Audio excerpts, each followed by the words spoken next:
Guys, tignan nyo naman po ang alon sa Ocean Row Beach Resort sa Real Quezon, kung saan po ginanap ang basic training ng water response ng Barangay San Juan, Cainta, Rizal.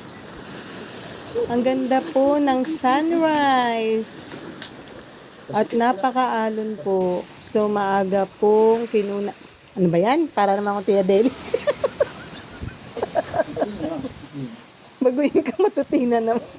Ang hirap naman voice over. So guys, come over na po sa Ocean Row Beach Resort sa Real Quezon. Napakasulit na po kung mga group outings and adventures ang gusto nyo. Tara, let's guys, habol po sa summer vibes. Thank you for watching!